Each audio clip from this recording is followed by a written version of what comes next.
Vediamo come funzionano le operazioni booleane in Grasshopper. Andiamo nella sezione Surface, primitive, e inseriamo un cilindro e inseriamo un box rettangolo. Questo box non lo vediamo perché deve essere legato, come dice anche il nome del componente, ad un rettangolo. Quindi andiamo su curve, andiamo su primitive e prendiamo un rettangolo e lo posizioniamo qui nella, nella scena. Nel cilindro il primo eh, dato ci dà la posizione nello spazio, il secondo ci dà il raggio e il terzo ci dà l'altezza. Quindi creiamo un number slider alto 5 e lo colleghiamo a questo cilindro. Creiamo un altro number slider di 1 e lo colleghiamo al raggio. Per quanto riguarda questo rettangolo,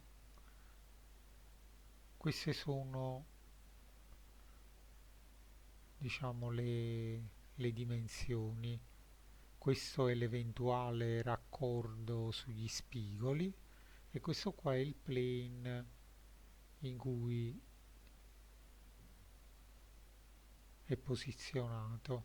Quindi se io vado su set domain, quindi perché non voglio inserire un number slider e qui metto meno 3 più 3 e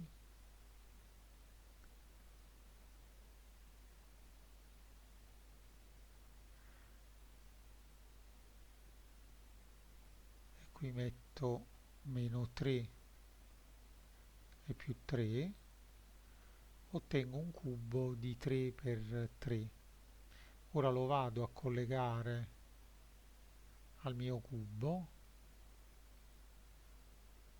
al quale però gli do un'altezza di 3,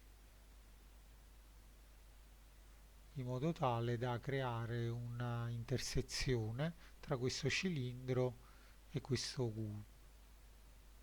cubo.